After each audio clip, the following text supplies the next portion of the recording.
Hi everyone, welcome to Maude's Book Club. I did a countdown. I should have done the members hang because I have been hanging with the members for the last 15 minutes. Good chats about what time do you show up to the airport, whether it's domestic or an international flight. Do you get there as the plane is boarding, or do you get there 3 hours ahead of time? Anyway, all of that and catch. I said fun and then stopped and then went to say catch, and so I indirectly just went fuck. Good. Catch just gifted a bunch of subs, and I believe that tracks. The what? Catch. You saying the word fucking adjacent to my name completely tracks. That tracks. Okay, we've got 22 is my guess because we're back on Twitch now. We didn't do last week's on Twitch. I am trying to get all book stuff over to YouTube, but I think it's going to take a little bit to get everyone over there. So we're dual streaming just for now. Tate the Aussie, thank you so much for resubscribing for 33 months, 36 total. KP Dub, 61 months. Toaster Poster, 54 months. J Bunt Rock, 52 months. And then Catch, 53 months. And the gifted subs. So a big thank you to Catch if you got a gifted sub, because we are nice over here. K Frito, Louis. I don't miss this. I don't miss this.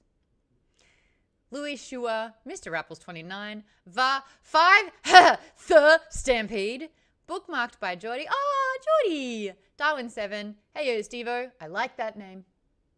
See how easy and fun it is to say it. This all you got. Simon Heroes, Liechtenstein, also fun. I like that noise. MH Asian 87. Please don't make me read that out because I just never know where it's going to go, and I just don't. Kurono 7, Fraser Wiley, Grib BE, Jovel, Bentley, H Wolf, Wizard Sabane. Spelled wizard wrong. Maybe there's a pun in there and I don't get it. Maud's voice is a bit low. Of course it is. Jesus Lord. We want to guess. Members Plus. Let's have a guess at where my microphone reset to what percentage? What we got? 73. 53? 56. 69. Nice. 22. 42. 61. 61. For any good reason? None at all. So did I do that? I certainly did not. Why? We just picks a fight with me from time to time. Yep. Yeah, it's Sweet. quite loud. Good stuff. Wait, I've still got... What? Heyo Stevo? That's you too? Are you Heyo Stevo? Are you Heyo Stevo? I just said I liked the username. Is that you? Tim is giving me nothing. It's like we're playing a game of poker and I have zero idea what cards he's got in his hand. Are you just making me read out names again? I mean, that is something that I would do, but no. So Heyo is not Stevo's in me. there. Emotional, Different Steve. damn it! Although a different Steve. Okay, well, I like the username. Darren, thanks for resubscribing for 44 months. Vaden, 66 in a row. Lisa, 51 months. Wait, I don't even think I got to the end of the 22. JCLL, Stephen, 977. And Helonian, if you got gifted a sub, make sure you say thank you. Hey, Stevo gifted subs. Who are you? Who are you? Great username. A bunch of letters or got gifted a sub. A bunch more letters. Waterboat, Ottershine, Pianki, Sprinkles, you got one. Master Love, Sweet Socks, Spectrum Game S, and Sig Sweets. You all got gifted a sub thanks to Heyo Stevo. Jason said, what? I'm not logged on my normal one. Oh, because you've got a different account commenting. How exciting. Robin says, I haven't read the book. I can't stay. Oh, but thank you for hatching them eggs on Pokemon Go. We're in a group where we have a challenge together. Just, you know, I don't want to bring it up, but I am carrying the team. We have to hatch 20 eggs and there's 4 of us. And I think, Robin, you've done 2, maybe 3, possibly 4. Someone else did 2. I think my friend Carissa now has done 4. And I'll just quickly check. Just quickly check. It won't take us but a second to see how we're going. Maybe the challenge is already up. We don't know. I'll find out. I'm dragging this one out. She's like, I'm gonna go 9. Who's that Pokemon? It's Pikachu! It's Clefairy! My favorite soundbite. I love it with my whole heart. Oh my god, there's more people gifting subs. Guys, come down. KP Dubs, thank you so. Oh, there's another donation. What the fuck? There's 2 of them. Oh god, this is my Twitch. This is where we're back. Guys, you give me hernias when we do Twitch. Oh, it's nice to be back at the same time. But fuck. The return of Steve, thank you so much for the giant donation as always. Did you hear I became a god of war and got a t-shirt? What? Is he walking to get it? Did he just leave to get a t-shirt to show me? KP, did you hear I became a god of war and got a t-shirt? Oh, because Steve is on a shirt. Took me a second. You saw the whole process take form. We have a tier, I suppose, on Patreon, where every 3 months we design merchandise that no one can buy. And it's of Steve, the in-joke that we have here. So thank you so much for that, God of War. KP Dubs gifted 5 subs as well. Thank you so much for that, KP. Bilato, Orbis, Serial Skiller, Clinth, and Connor, you all got gifted a sub. Thanks to KP. So if you got that, make sure you say thank you. Wait, I only have YouTube chat up. I don't have all of the... Yes, I do. I have them both. My God, it's... No, I don't. And now it's not letting me do that. Steve is a fucking legend. Yes, it is. Okay, we're back. Vaden, thank you so much for $100. You absolutely rock. I do appreciate that. Now don't you dare give subs. I'm cutting you off. Thank you. And Jay Bunfrock, you gifted subs as well. To Horchata Junkie. Hey, you like what you like. The History Toilet. What do you think that? What do you think that means? What do you think that means? If we could unpack the username for 2 seconds. Good job. The History Toilet. That's cool. B. Chapman, Bin Boonin, Max D, nope, Max Dynamite, just kidding, all got gifted a sub. Sweet Jen, thank you so much for following. What's up, everyone? Welcome to Maude's Book Club. Oh, they're there. Hi, Jen. We are talking about Operation Bounce House. It's by Matt Dinneman, the guy who wrote Dungeon Crawler. Carl, I forgot to feed my dog, and she's doing hot laps around the fridge. God damn it. Is book good? Let's ask the members, starting with whoever wants to talk immediately. Is book good? Please help me, please. Yes, book was good. I agree 100%. The reason being is because even though it has some like parallel thinking, like Dungeon Crawler Carl, it is not like Dungeon Crawler Carl. You know, it's got, you know, like heart. You know, it's got an epic storyline. It's got interesting characters. You know, are there some tropes in there? It's very possible that there could be tropes. I didn't memorize them all. But one thing's for sure, that I'm looking at honeybees in a different way now. That's all I'm saying. Okay. So I'd say like 4 to 5. The toilet is a time machine for exploring major events in history. Ooh, that's a good writing prompt. Pianki also gave it a 4.75 out of 5. What did you love about that one?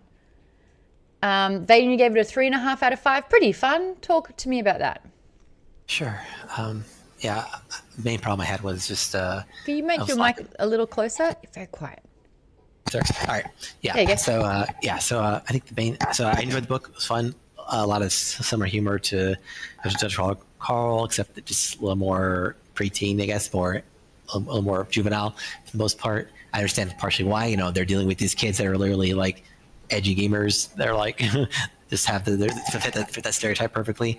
But for the most part, yeah, I just wasn't super invested in a lot of the characters. Rogers was fascinating, and I love the book was really revolved around Rogers, like, and their people and what they want to do with it. So I found that interesting, and there was some kind of cool questions like involving like justice and revenge, because they wanted to destroy the entire planet as a consequence of them attacking them. And like some of them are like, oh, let's do that. Some are like, no, that's extreme. Don't you think?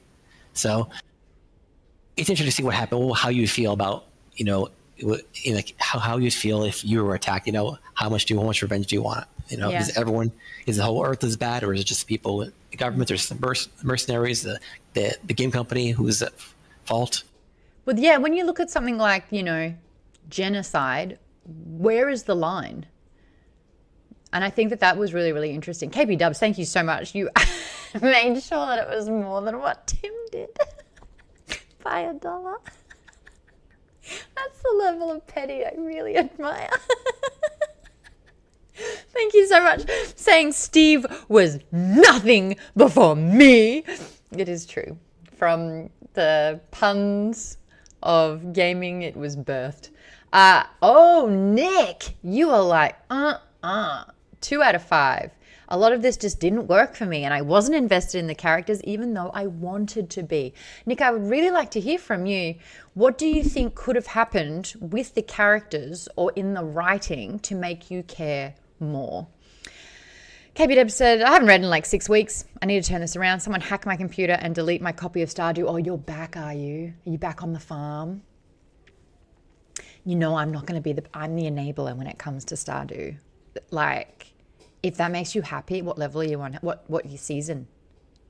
Where is it now?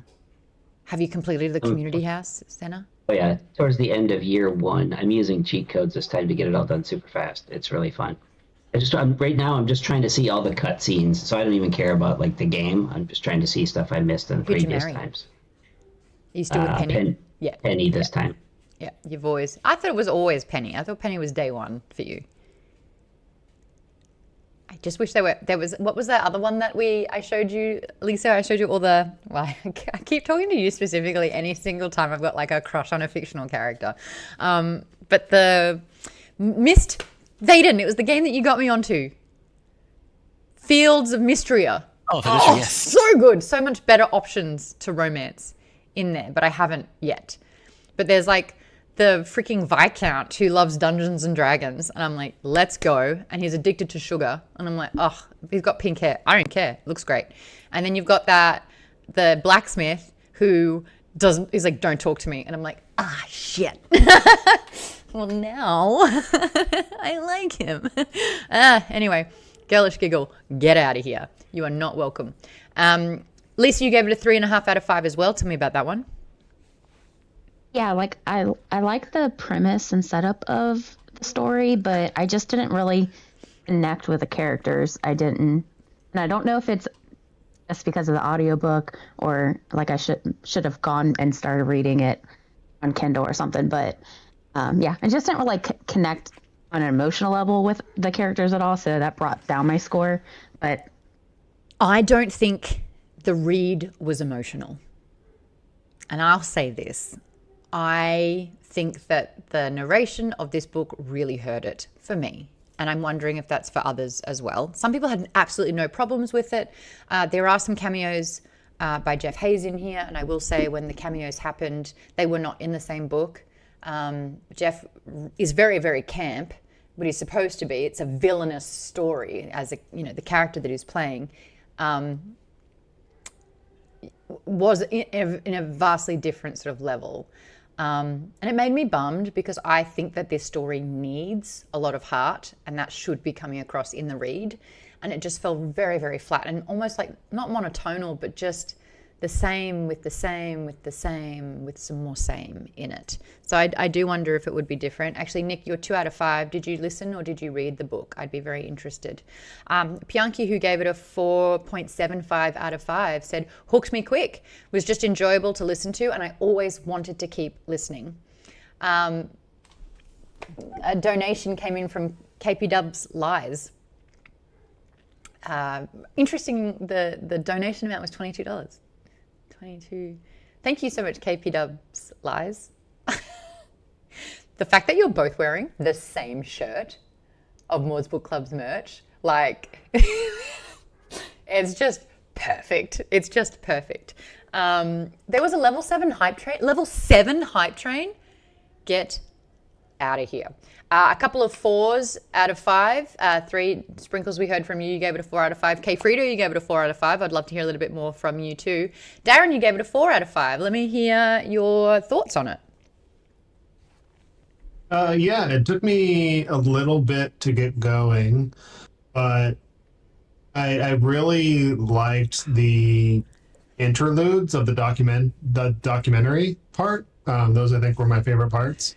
Um, I thought there could have been a bit more of in between those where the main characters actually did something and it wasn't just Roger doing everything until the very end. And so like once you got to the end, it was like, oh, this is some good stuff. But like I felt like the characters didn't really do a whole lot up until that point. They were just kind of there and like, oh, Roger built this, or the robots built this, and that kind of dragged it a little bit. But I know they're only like plus, 20. Oh, sorry. I said, plus just expectations were just super high. So I think it was like, oh, you just love Dungeon Crawler Carl and it's Dinnaman, and it's like, oh, yeah, it's good. It's just not the same level. So that was a bit of. I know. I'm to get over that idea before I was like, okay, this is a separate book. Don't try to compare it too much to it, even though it's got some things that are compared. But so the cure to that is to also be listening to Dungeon Crawler Carl while you read this one, which is what I was doing. The double Dinnerman effect. And no problems reading it. Like there was the narrator in my head was fine. That must be nice. Nick said, I wish the characters were more fleshed out. They were almost all one-dimensional. And we know from Dungeon Crawler Carl that Dinnerman does characters so well, so that was disappointing. Yeah, I hear what you're saying there. And I do feel like that they were just instructed to do things the entire time. I did go on Reddit. I love going on Reddit to kind of do deep dives on what the consensus is. And a lot of people were saying that Roger's the main character. You just saw it through different people's eyes. And I made that comment last week that Roger is wearing all of the hats. So Roger is the comedic relief and he's the mentor figure who knows what to do and instructs everyone and moves the plot along, and you name it, it's kind of revolves around Roger, and it being Roger's story in a way. But what I really liked was the end of the book. There was a bit of a twist in there, and the whole time I remember being like, Roger's plan is diabolical. Like what Roger is willing to do in the face of this war, which is like trolling to the extreme, swatting people, creating and fabricating incredibly destructive things. But at the end of the day, this is what was really interesting, and this was a bit of a head fuck for me. I started wondering, guys, you're better than that. And then it's like, well, no, they're being killed by them. Like, I'm like, you're better than that. You shouldn't start those rumors, and you shouldn't get on their level, and you shouldn't, bully back. And then I really had to take a beat and be like, they're literally, the people that they're bullying are trying to eradicate them from the planet. And like, I lost that perspective, I guess, when it did have that juvenile take to it. It's like they're coming to our planet and they're trying to kill us all. So let's make up rumors that he likes to have sex with his cat. And you're just kind of like, that's the plan to not die. So I think it would have been a lot more funny if it didn't sort of lean into the juvenile side of that, but if it's like, if it came from an utter place of desperation and being like, is that the plan? Is that what we have? Okay, like, we'll do it. Like, what do we have to do to survive? And them kind of almost being like disgusted with what they have to do, but it's like, this is war. And it's like they are trying to kill you from the comfort of their home using mechanical warfare where there's like no actual blood on their hands, and it's just a gamified thing. And I would love more of a dichotomy between the comfort of their home and then the actual effect of it. And so we really got that from, the gamers in the mechs being like, I don't give a shit. Nah, shut up, mom.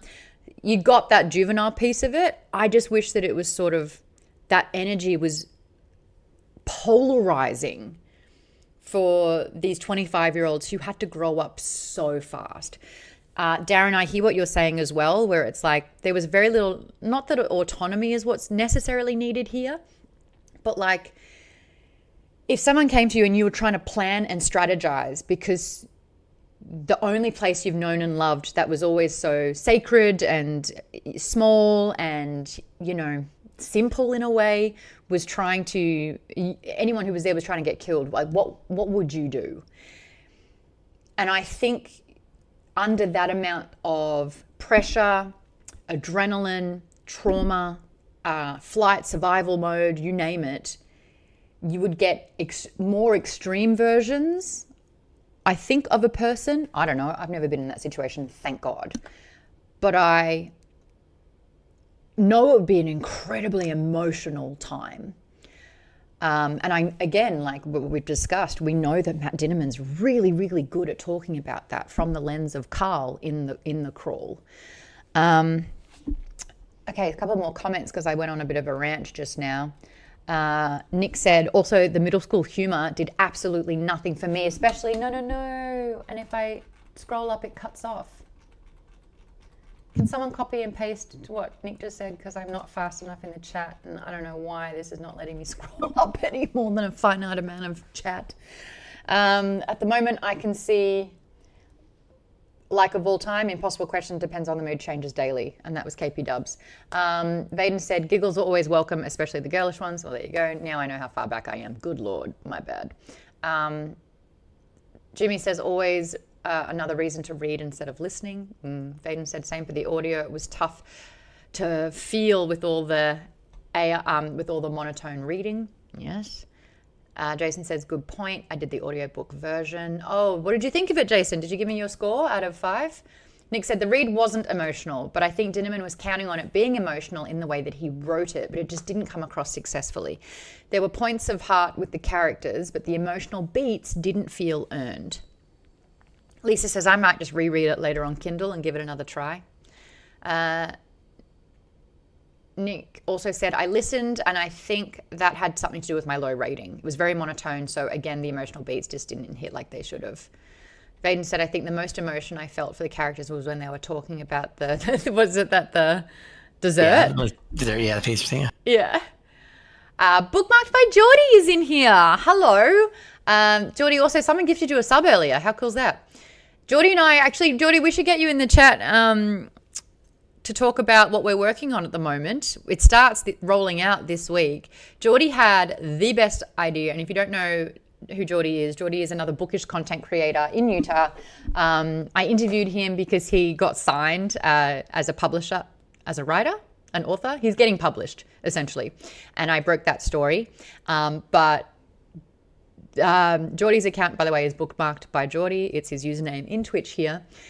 Geordie wants to do a battle royale where bookish content creators have to spin to get a character that they represent in the dungeon, and then it's like we go head to head with another person and whatever character they spun.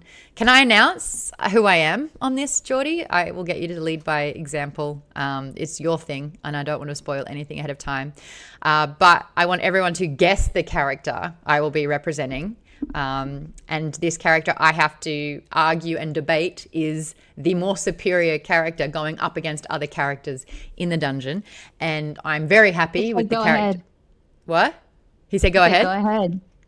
Announce away. Well, I want everyone to guess first.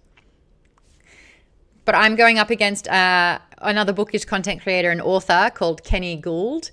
And Kenny has selected their character. And so we have 30 seconds to say our cases, and then I get 30 seconds to rebut his argument, and then he'll have 30 seconds to rebut my argument. And so I'm very excited. I've been really listening to the books and taking notes about my character as well. Also, shout out to new followers, Tabs Norp and Dr. Toasty Buns.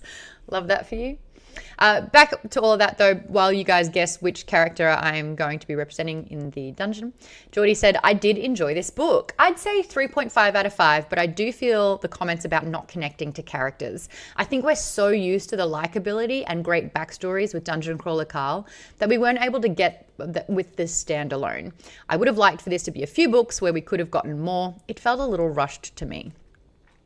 Nick then said, I'm also weirdly more critical when listening as opposed to reading because my mind can wander more. What a really interesting thing. I think I might be the same. Katie Brush gave it a 5 out of 5. That's the highest rating that we've gotten in here, by the way. Katie said she enjoyed it. Jason said, Roger was the team at 99% efficiency. Yep. Nick said, this was also a huge thing for me. A lot of the tension was gone because Roger just solved almost all of the problems. Yeah, that's interesting as well. I do think Roger was carrying everything. He wore too many hats. He was doing absolutely everything. There wasn't a story without Roger. There was no threat like with him sort of there until he was the threat, which I really want to talk about. Pianki said, I saw the twist coming. You still gave it a 4.75 out of 5, so I don't think you mind. It does make me wonder, says Vaden, when the ruthlessness goes too far. Terry said the trolling was my favorite part. There you go. And Lisa, you said the same. Jason said, I was glad that Roger was not the AI version of Cancer. He had the ability to end Earth, but he chose to hold back. Jordy said, the trolling was also my favorite part. Does that make me horrible? Toast Post says, and I love a good slobs versus snobs story. I want to hear more about what that is and if there's like other examples of books with that. Occult says it's easy to go full scorched earth if your sanctuary had been decimated. Exactly. Nick said the middle school humor did absolutely nothing for me. Yeah. When the book is about genocide. Good point. I wonder if it was like trying to light the heaviness of what it was, but I hear you. Okay, here we go. Who am I? Terry just said, let me guess, Cassius. Wrong book series, but I love that that was your go-to. KP Dub says Lucia Ma. Oh, there you go. Terry goes, oh, it has to be a DCC character. Fine, Lucia Ma. No. K Frida says Katia. Sprinkle says Donut. Lisa says Florin. I wanted Florin. All right, mate. Are you Quasar? Quasar. No, Quasar, sorry. No, I'm not Quasar. You're the AI. Well, I'd be winning no matter what. Two of you got it. Toaster Poster got it first. Ellie. I'm going to be Ellie McGibb. Even though Occult said I could see Maude choosing Imani. No, we don't get to choose. We have to spin a wheel. And I got Ellie. And I'm very excited about Ellie. She's sassy. She can fucking float, which means she can fly. My argument's going to be I can't do it to Kenny because Kenny's character, I'm going up against him defending Miriam Dom. And I'm like, you got the two old women together. We're just going to sit down and have a cup of tea, I think. So Miriam Dom's like the really, really sweet one, and I'm the sassy, like, round 2 on life. Let's go, bitches. And then she's got her elemental powers. I know. And, like, I'm listening to the book again, and I'm, like, jotting things down. Like, did you know at the end of book 3 when Ellie flies around Groll, who is being played by Stalwart, she gets a legendary box item for surviving sort of like, you know, a combatant space with a god. She gets a war tier spell.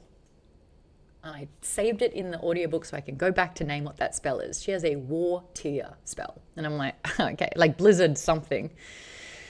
I'm like, okay, what's Miriam Dom gonna do against Blizzard without Prepotente? Because this is the thing. Miriam is only as good as Prepotente. They were a tag team effect and they adjusted all of their abilities. Oh my God, I'm trying to talk about the book. Sorry.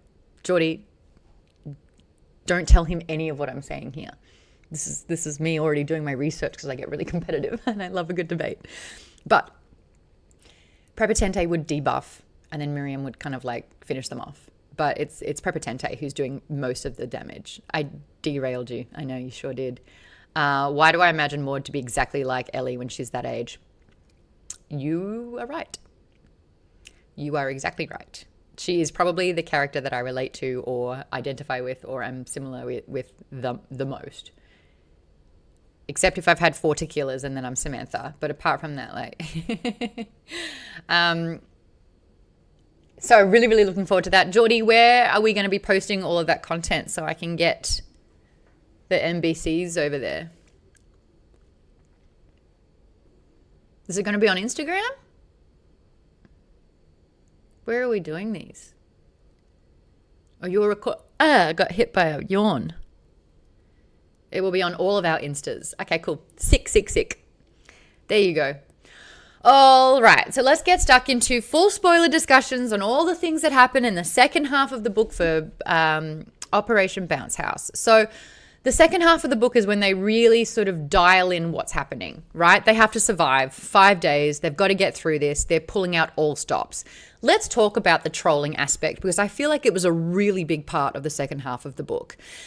They have something that the humans don't, and that is illegal AI. And there is some conversation about the use of AI throughout it. So obviously, Apex has some sort of limited AI work where they are removing children or they are able to sort of like remove parts of the stream that doesn't really fit their narrative. And that I think is an AI generated kind of help and assist with that.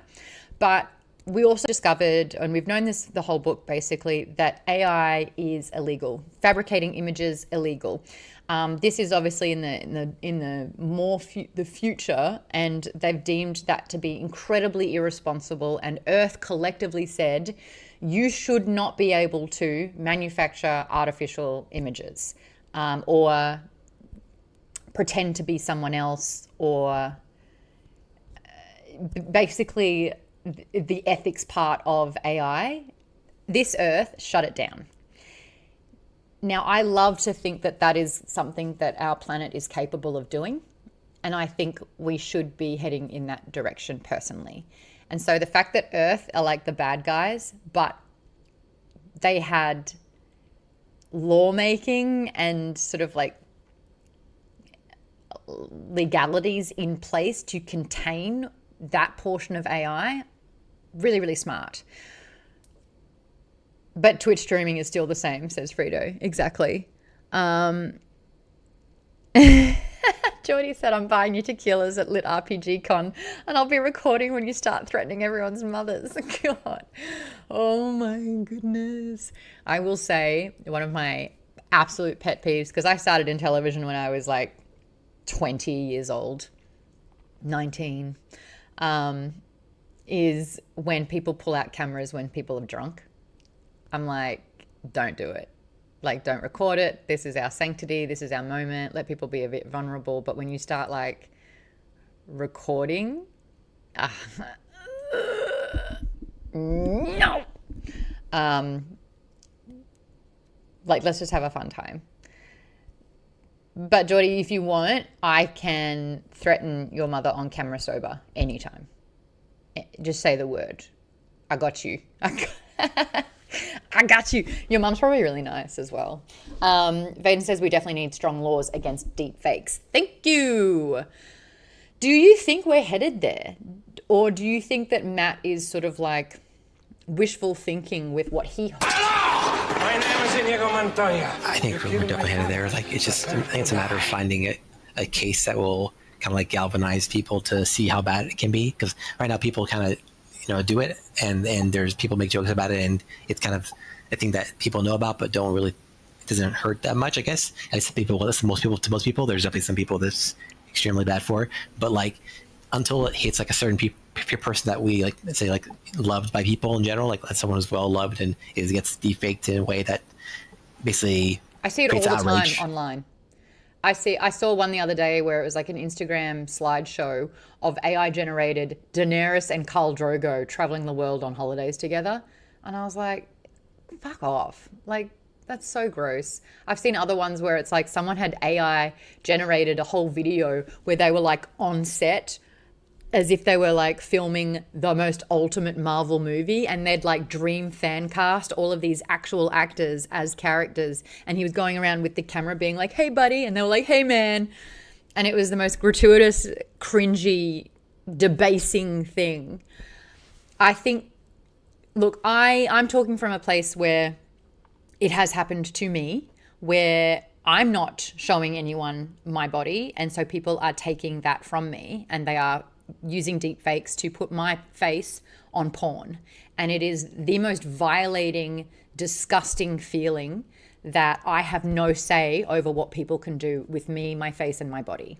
And I'm not sure people understand that I'm a fucking no one in the scheme of things, really. Like, I am not a Scarlett Johansson. I am not a name like that. And yet people feel comfortable to do that to me. And so if like that's happening to someone at my level, I can only imagine what the Taylor Swifts and women, I'm only ever going to say women here, because you know that that's how this is going, what people are doing to women in this really violating, disgusting way. So that aside, because that's not really explored in this book at all, but it's something that I want to say very, very loudly and often, because this is where we are and it's just the cusp. And it's like, where can this go? And it's the technology is rapidly increasing and getting better. And the legislation behind it is so freaking slow. Social media has been around for like 17 years or so. Instagram, what, came out in 2010, 2011 really? And only now Australia has legislation around forbidding Instagram and social media for those who are under 16 years of age.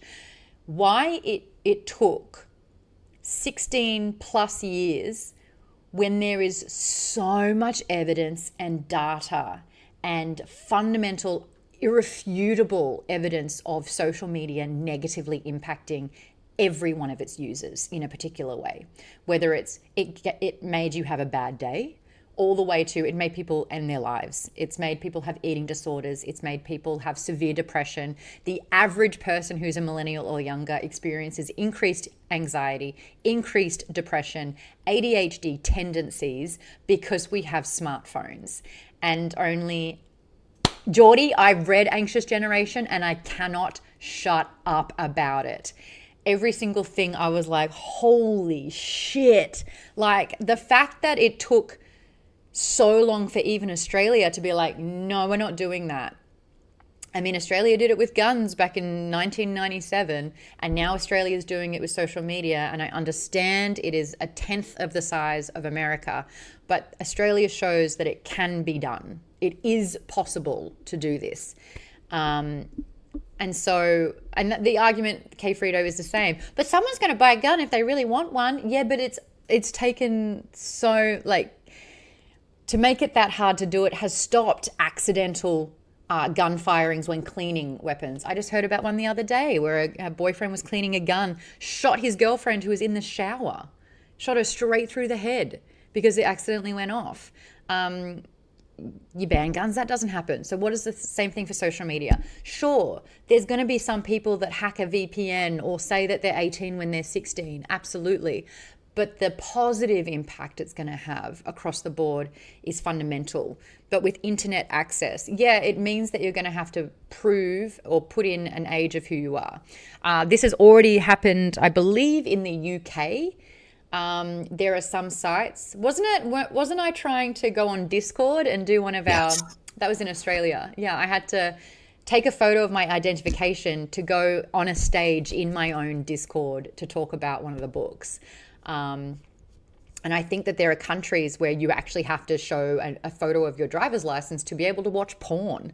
And I'm like, there you go. Like if it's been documented that you are this actual user, maybe that should have fucking happened on sites like, I don't even want to say the name of it, but a huge CNN article came out. I'm going on a massive tangent and I've been holding on to this one for a while. So sorry that you guys are going to be the ones that just hear it all. There is a site called the Rape Academy, basically, where men visit it to teach other men how to rape women. And it was documented that last month there were 62 million views on that website. 62 million views. And the discourse that's happening around that are men arguing, yeah, but views doesn't mean the amount of people that were on it. That could mean there were like just, not one person could have gone on it a million times. And I'm like, the fact that your takeaway from this story is that 62 million views or people visiting this website isn't actually as bad as it sounds, you're missing the entire point. There is a culture of men teaching men how to rape women. This is where I feel we should not have anonymity online. I feel like we get away with way too much now. There's anonymity on social media. That's where people feel comfortable bullying. There's anonymity on so many things. And I think that this is where the most debased, derogatory, horrific shit happens. If you had to have your name watermarked on the deep fakes that you create, do you think that people would own the fact that they're making a lot of this horrific deepfake stuff that's happening? Likely not. So this is the fine line as well, because an argument could then be made where it's like, well, this is Big Brother territory, right? Where someone is constantly monitoring every single thing that you do. And there is always a little voice in my head knowing that if you open my closet, ain't no skeletons in there. It's like, okay, but if you've got nothing to hide, the threat doesn't sound bad. Yes, academic who works in all of this area. I know this is like a big conversation, but this is what I've been thinking about with this book. And then you insert AI into the conversation and it's like, oh boy. I would say the contention that I would have isn't necessarily that Big Brother has the ability to see everything, or rather a benevolent Big Brother has the ability to see everything. My contention, and I feel like this is where liberal democracies have why they were brought up, is because now oftentimes Big Brother or government or whoever the authority of a region is may not be a benevolent. They might be a maleficent force. Think authoritarian countries in nature. Yeah, where it's like, if you don't break the rules, you're fine, but then you start changing the rules. Mm-hmm. Or if what you're doing is you're like advocating for something good, like, hey, maybe we shouldn't be killing millions upon Jews, and then like literally Hitler's like, oh, you said this somewhere, like, oh, and this is logged somewhere. So that is where I feel like the other side of it is. So there are obvious benefits to having KYC, know your customer flows, all over the place. And I feel like that's why in certain municipalities and in places, like it's good to have these discussions like, hey, what good does this service bring? What sort of harm are we trying to protect against? But like, it's also very difficult to do these things. So it makes sense why Australia took 16 years to like legislate against young people having access to Instagram and Facebook. This is like emerging technology. Sure, they legislated against guns. Guns have existed longer than America has been alive. Australia's actually creating legislation around creating AI images as well. So I think, what is the latest one? I think they are, if any company for profit or anything like that is using generative AI to create like artwork or images or music or anything that is not human made, I believe you get fined out the wazoo.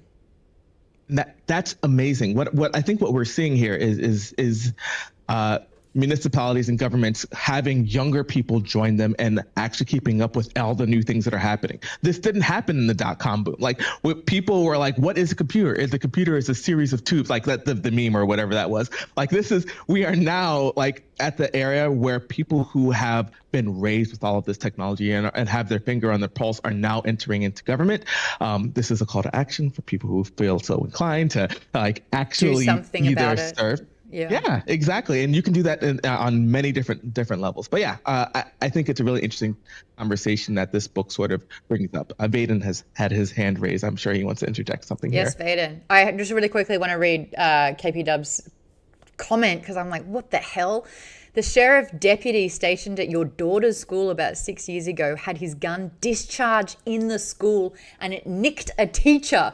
She was I'm surprised she didn't sue. Are you kidding me? I would have it was during class hours and the deputy's like just there in station, and all of a sudden it goes through a wall, nicks a teacher. An inch in another direction and it would have went through like her neck, but oh my God. Yeah. Anyway, sorry. Pianki said that there are US states with that kind of age verification laws for porn sites. Someone should leak the names of those 62 million, says Nick. Yes. What happened to Anonymous? Weren't you always like, the law isn't catching up, so we're going to take law into our own hands as like a good vigilante? We need good vigilante. Robin Hood! We need good vigilantes. Anyway. Robin Hood wasn't a vigilante, but that's beside the point. Internet is also a lot more ephemeral than real life. You can spin up like I don't know if Anonymous could. If you first have to have somebody know about this site, then you have to like somehow insert some way to log this information. Like if they built the site correctly, it's going to be really difficult to do. So good luck. I don't think someone's building a Rape Academy website loosely. Who knows? Actually, I don't even know. Yeah. Yeah. Yes, Vaden, sorry. Oh yeah, about that. I would assume like Anonymous is like the equivalent of like a gray hat hacker, where they can typically do that kind of stuff. But I mean, I would be surprised if their security is very good. Like most of the websites in general, like all the websites are pretty shitty cybersecurity. So if people really wanted to, they could find out a lot of information that they could probably leak a lot of information they wanted to, because a lot of the security is just horrible. But like I was gonna say is like about the other stuff is that just to talk about the importance of having the laws. So yeah, it's very important to have the laws against deepfakes and stuff like that, and have the legislation to stop this kind of stuff. The only thing I'd say is like to make sure people kind of think about the other foot. Is like when you say, okay, we have to make sure people get logged into what they do, and you have a skeleton in your closet, so you're safe. The problem is, except people can change the laws, and like you have to think about it in kind of somewhat extreme terms at times. You're like, okay, you have to remember, like, let's say like in the U.S. government we have Trump. Okay, like if Trump can make can get his people, the Republicans in Congress, to make a law saying that the free speech is limited, they can easily make it so that it's like, oh, well, what we think is bad is not just deepfakes and stuff like that. It's like speaking badly of the president, because he's that kind of person. He's literally the kind of person who hates everyone who speaks badly of him, no matter what it is. So you still want laws. And I'm not saying don't have laws, because some people are terrible and they'll abuse it. There's always some abuse. You can't stop that. You have to mitigate it to some degree. And like you have making sure everything gets logged creates a problem, where that Big Brother problem, where like it will get abused very badly by certain groups. Like if the authoritarian countries have an issue where like they log their propaganda is very extreme, and they've logged what their people are doing, and the people have trouble doing revolutions and stand up against them because their stuff gets seen regardless of what they want. Like it gets very hard to becomes very difficult to hide. Like you can't form movement when they can see what's going on the entire time. So like again, you really want these laws. You do want to stop it there, but you have to make sure it's not too much of a overreach, because it will get abused. I don't think stopping is the goal. I think reducing, making it more difficult, making it harder. Toaster Poster said, if we need a license and insurance to drive, shouldn't there be the same thing to start a website? I just think we need so much more of a deterrent. There's no rope, man. Like, you want to do shit things, boom, straight to the front of the line. No questions. Do what you got to do. We're all good here. So Alicia's in here. Alicia, we are talking about sort of technology and how, I mean, the headspace that I'm in, it's like, this all is just designed to hurt women. That's how I feel lately. It's all fucking designed. You have to understand. In the last couple of months, we've had the Epstein files been released to a point, right? And what we learned wasn't great. And then we had the documentary from Louis Theroux, Manosphere, and you're just like, oh, cool. That sucks for women. That's not cool, because there are men who really truly think like this. And now it's been revealed that there is a rape academy, and a lot of the time it is teaching men how to drug their wives so that they can violate them and record it and publish it to online to say that they're doing it. So it has just like been a pretty damaging month and a bit. You outie? Good to see you. Just learning about the depth and capacity in which men can hate women. So yeah, unfortunately there are places like you mentioned, like the whole academy, where it gets even more extreme. And like stuff like that should be easy, should be relatively much easier to shut down if you have an obvious case to do so. Like, it's not like people can argue, oh, this place should be up. It's like, no, that's not something that should be allowed. Like, period. Like, there's some, you gotta have some boundaries, and that's a very clear boundary that should be enforced. Yeah, and I just feel like the catch up that's happening, like this sort of generative AI had as many books as they could fed into the system to learn about how people write, about how, particular authors write, like to consume as much information as possible. That's the bullet's in the gun for that one. It's been fired. You can't put it back in, right? So the catch up that's happening is like, well, it's already happened. What do we do now? We just have to use it because it's not going anywhere. And it's like, because you're not doing anything about it.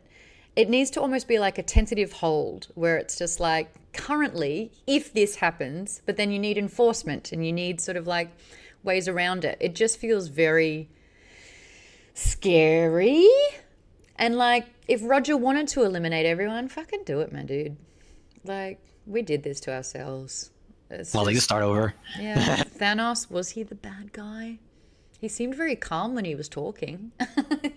Well, see that? Perfectly rational. Well, I gotta mention that too. That's the one problem that happens a lot in villains too. Like, some in the real world is like, villains have to be like Trump and they yell and constantly and be extreme. Like, they can talk and sound logical. Like, a lot of people do this in Manosphere and other.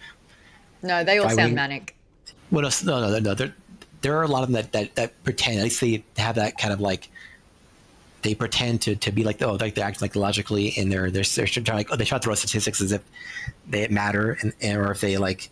There's a lot of things they try to do to pretend to be like they're being tolerant, or that they're being centrist, essentially.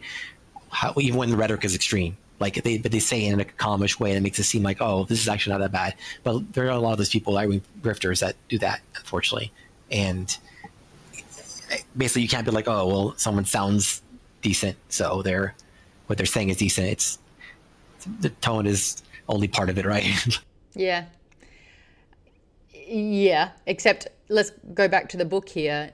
I think Matt Dinneman makes it incredibly distinct who is sound of mind and who's lost the plot. And by the first introduction of when we meet who's running a mech, he's just the most shitty kid, right? Unlikable to the extreme, treats his mum horribly. How they talk to each other, although I'm a bit guilty of it. I posted a clip talking about me playing video games to Jack Black. It blew up a little bit ago. I did it on a trial reels and it's blown up again. And so it's a whole lot of new people discovering this girl Maude. And it's so wild. Knowing that there is a Nerdist logo in the corner. So the company that I'm working for is literally called Nerdist. I am talking about very obscure facts on a video game off the cuff, right? And then talking about a very deep cut video game that not many people have heard of that was big a while ago. And the comments of just being like, it's so much easier for people to believe that my whole segment was scripted and that I'm lying or that I'm faking it or that it's just something else. It's so much easier to believe the most incredible bullshit of I scripted my interview and had researchers getting this information for me than me actually being the one playing video games. Fucking wild. In 2026, this is still happening. And some guy made some dickish joke, which is not a joke because jokes are funny. He basically was just like, there's no way that this chick was able to shoot a bird out of the sky. You're telling me she was capable of aiming? I just wrote back going, you sound like you wet the bed still. Couldn't help it. And I was just like, I fucking did it. Dude got ratioed so hard. And then I was kind of like, well, if you didn't believe that I was a gamer before, I hope that you do now. Because, yeah, I can trash talk. And I will come from and it was like, I think it's because I was just reading Operation Bounce House. Oh, Geordie, you've got 3 daughters. Yeah, no, I don't know how you were sleeping. Academic, I don't know how you were sleeping at night either sometimes. But the thing is, it's like what sucks is that the onus is on the father to try and teach their daughters about how to combat bad, shitty guys. And the onus isn't on not creating a next shitty guy generation as much. Onus is always on the women. Don't go around Dave. Dave's a bit sketchy when he's drunk. Why the fuck are you friends with Dave? It's that argument that I always have. People will make it the woman's fault. They need to be teaching the sons to not be shitty. Yeah, academic, I feel like you've got thoughts on this though. That's why I want to have a boy. Oh, you've only got girls? You've only got 2 daughters? You do too? I thought you had a boy. You do not at all. Oh, Geordie, meet academic. Academic, meet Geordie. The boy dads. Yeah. I know. I wanted a son so I could raise a feminist. Oh, yes, Katie? Having both a boy and a girl at the same age, it is very different in how people interact with them. And it's weird to see. And it is true that you have to teach them now. My kids are 7. Now that like what you're watching, you have to look to see if it's real or not. You have to teach them about AI already. It's very interesting. Yeah, I remember my mum, I think I told you the conversation where she like, if they don't know me by my first name, they don't know me at all. And they are lying, run away from them. And I remember being like, I'm just going to kick him in the shin. And she's like, okay. And she just sits me onto this seat. And I just remember being like, how, like, I was not able to fight back at all.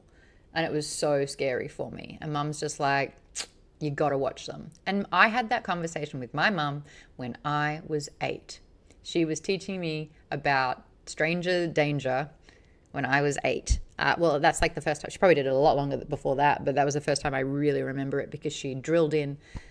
She broke all delusion that I had that I could run away and I could kick them and I could fight back. And I needed that because it scared the shit out of me. And I was like, got it. This is real. This is scary. I'm listening.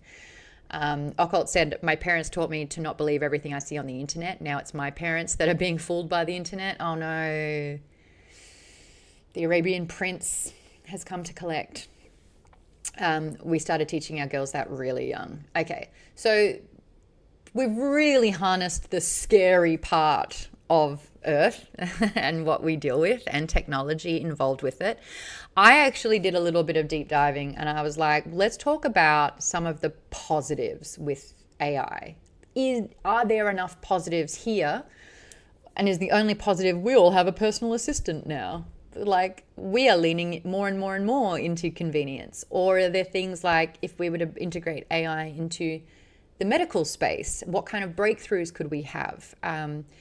There's shows of AI able to detect cancer in scans or in patients or in blood works or results months, if not years ahead of time from doctors who, maybe not years, I don't know how cancer works, haven't had it yet, thank God, maybe I do, we don't know. AI should probably be able to tell me. The trend where parents turn their kids' texts into emo songs is a plus. Go on. Cut my carrot in 2 pieces. This is my only fork. Like, what are you doing, Gemma? Right, can you tell me about this? Sounds like it's lived experience. Oh, it's so the parent will just take all the texts and then put them into AI and then just prompt it to turn it into a emo song, and it sounds like what you think it sounds like. It's actually pretty catchy, but it's hilarious when you just. The thing is, though, it sounds real, and I'm like, God, it would be a bad time to be a musician where you really cannot differentiate between what's AI made and what's real. Yeah, that's true. Yeah, a suffocation, no green beans. Oh no. There's a hilarious one where the kid's just begging for Taco Bell. It's one of the funniest things I've ever heard. Oh my God. Yeah, I'm going to have to put that in the show chat link, I think. God damn it. Nick said, my father-in-law keeps trying to convince my wife to use AI. He came over the other day going on and on about how cool it is and is just asking it questions that he could easily Google. We are turning into these people from Whale. Wally, Whale. Oh, it's probably a whole other thing. Yeah, no, we are. Wally is just like, we float around with the screen in front of us. Like, that's it.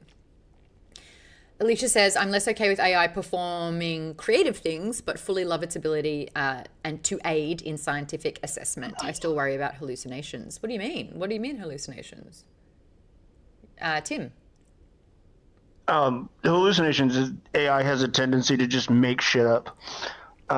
Yes. They've done that before. They've documented cases where people have looked up treatments for symptoms that they're experiencing using AI, and then go to their doctor and say, it was recommended that I take this medication, and the doctor will be like, that doesn't exist. It's not a thing. Oh, dear. And so, like, that's what you're probably referring to with hallucinations, and it's super scary. It's my boss actually told me that we should start using AI for our calcs at work, and I'm like, yeah, no. I'm not going to do that. This is the thing. Like, you almost have to. I think I told you the story about how I was like, oh, maybe AI can help me, like, give me a summary of the book, because a lot of the time people avoid spoilers. And it was just telling me about these characters that weren't in the book. And I wrote back going, did you make this up? And it was like, yeah, I just, like, embellished what I thought could be good. I'm like, bro, that's how I talk to my AI.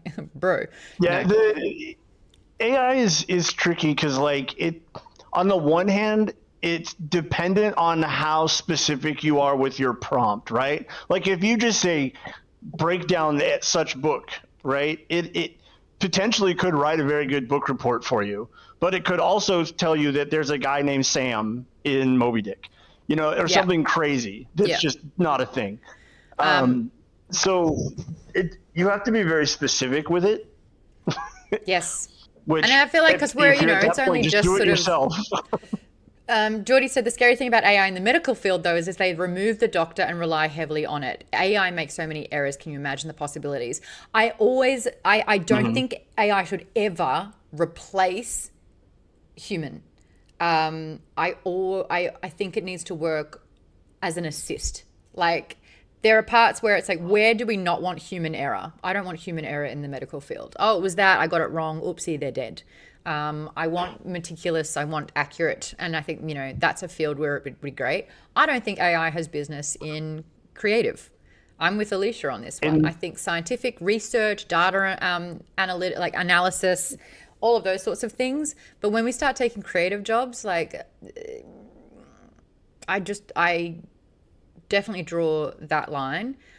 I don't want us to lose touch with human nature. And to bring it back to the book, the AI here was day one programmed basically to eliminate humans.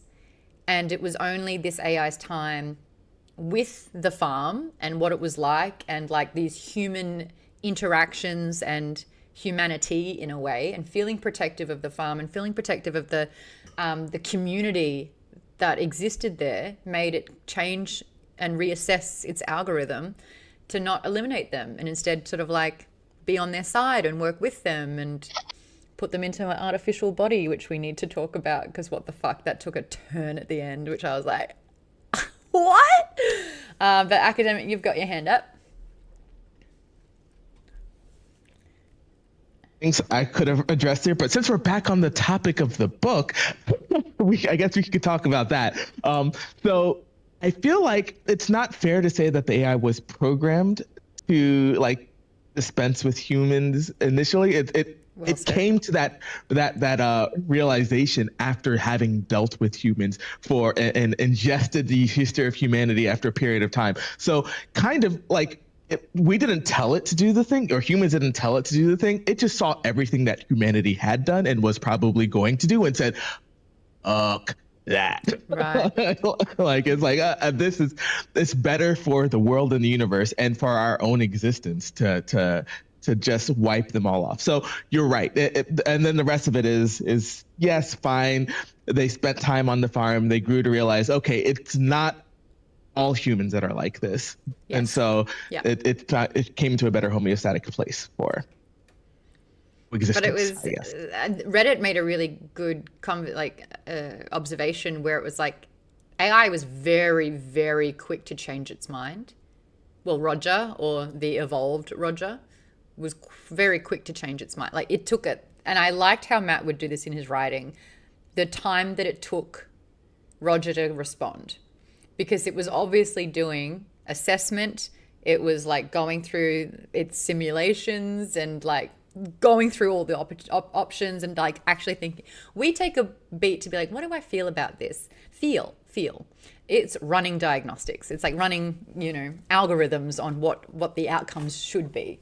And I liked those moments because you're just like, Roger was simultaneously calling hundreds of people, fabricating thousands of documents, emulating multiple different voices and at the same time, whilst duplicating itself and sending itself backups and drives and, automating all this sort of stuff.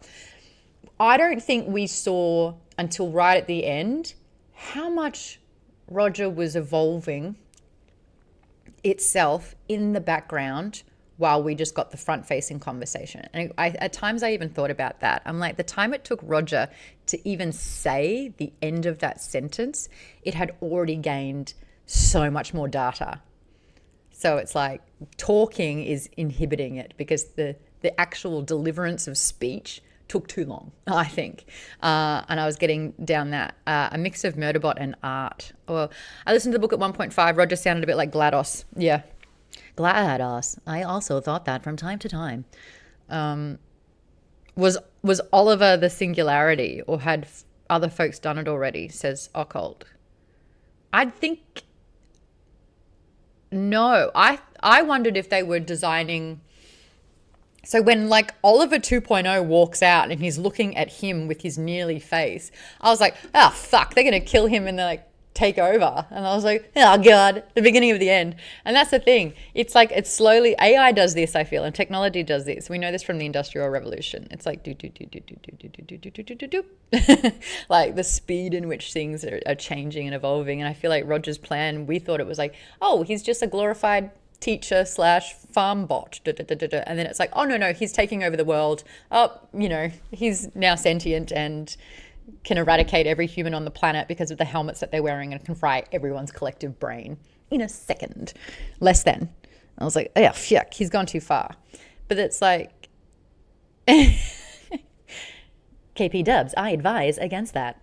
Do not, KP Dubs says, Maude's AI voice, now I want my app to replace Siri and Alexa. No, because I do not want you to find any comfort or joy into telling me what to do. Hey Maude, can you do this? Absolutely not. Fuck off. I have so many other things I would rather not do. That is Maude. Maude, play me the MBC. Yes, that is what I was hoping for. Get off your ass and do it yourself. My Siri on my iPhone is set to Australian. Why? Why, James? Why? It's just my favorite of the accents she has. Really? Yeah. See my 180? Oh, you like telling Australians what to... Oh, you like how they sound. How do you all feel about Oliver getting his actual body back? It took me out of the experience a little bit. That's what I was saying. It's like we thought we had an understanding of the trajectory until we had a fabricated fucking body vessel for Oliver that looked like him. Take me out. I thought that was fine. I thought that there's some interesting things to explore, but I'm pretty sure in the book they said that we'll put you back in your eventual body actually 6 months later. Yeah, I'm like, I feel like there's did they establish that their 3D printing technology or whatever it is that like they don't how they're going to re-upload his consciousness. Yeah, but how are they going to heal the body? 6 months. They were going to do reparations. Like they said, it was going to take a lot. It would take 6 months. And so he had like a temporary body to chill in for the 6 months until he was good again, which is why they extracted his semen so that he could impregnate Rosita in that interim. But no, so like I can buy the fact that they uploaded his consciousness one way into the cloud, literally. But back to the bot, we don't have the hardware or downloading into our. Is there Neuralink in this universe? What are we talking about here? What's happening? He can do it. Baden. What I found so ridiculous about that was like not that even though that bringing back the body was one thing was also not possible but like just like okay let's say we can do that. Why is it they can do that but they can't regrow the sexual organs? Why was that? It was a joke. It was a joke. So he said that they were all fried off, and that basically he was a eunuch for the rest of his life, and he was like, haha, I was just joking. But apparently in Kaiju Battlefield Surgeon, that happens a lot. Just a heads up if anyone wanted to read that. Good to know. Alicia says, I don't understand how you can 3D print a body. Clone or grow with stem cells, some organs maybe, upload into a robot maybe, but we don't upload into brains. Okay, yeah. That academic, you're an Alicia. You're our scientists and our techies are just like, what? That don't how it works. Brains don't have a USB port. Yet. Something Bobaverse, says Toaster Poster. Yeah, look, there were little Ready Player One and somewhat Live, Die, Repeat, Edge of Tomorrow, and some Bobaverse sort of similarities, but I guess that's sci-fi. Occult Stool said in 200 years, maybe they can. They didn't even do that in the Bobaverse. They mentioned 3D repairing the body. We don't have the tech yet, says Pianki. Who knows? What did you guys think about the final showdown with the band? So a couple of things I want to bring up. We had a lot of the same, where it's like, well, we have to survive. We have to get through this. We have to get through that. We're going to just try and get them out of the consoles. If they step away, they go through like a 5-minute timeout where the mech is sort of like immobile. That's when we can attack, and that's our battle plan. So we're going to just troll and dox every player and get any sort of information. Oh, that was the other thing I realized. I am a somewhat public-facing figure. What Matt did for this one is, even if you talk, you can extract so much information just from a username. And I was like, I am so scared what people can find about me. And it's like, why do I keep being on the internet making content? It's dumb.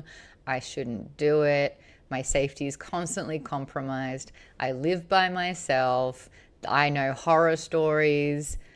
I think I told you about the time where one of my colleagues is a content creator and someone was obsessed with her and they did not feel like her husband was good enough for her, and so drove to their house with a gun.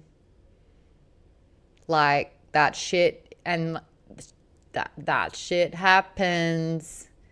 Not an A-lister, a content creator. And I'm just like, what am I doing? What am I doing? Someone has spent 2 years circumventing and like trying to discover every little piece about where I lived, and it was other podcasters that I was doing SourceFed with 10 years ago who was revealing information about them, and they realized one was kind of somewhat correlated to being near me, and then went on real estate websites to try and find the house with the red door because I shot a piece of content where I was leaving and you saw the color of my front door. And then they started sending my dog parcels for months before I finally went, who the fuck is anonymously sending my dog parcels? And then someone emailed the public email saying, that is me. And I said, look, just because you wanted to try and find out where I live doesn't mean you should. Moved house. So, like I said, I'm fucking no one, and this stuff happens. So I recognize that in the same breath, I have said we need to have less anonymity. And also, I don't think we should be public facing at all. How do you be both? Safety doesn't exist. It's shit to be a woman. Great, cool.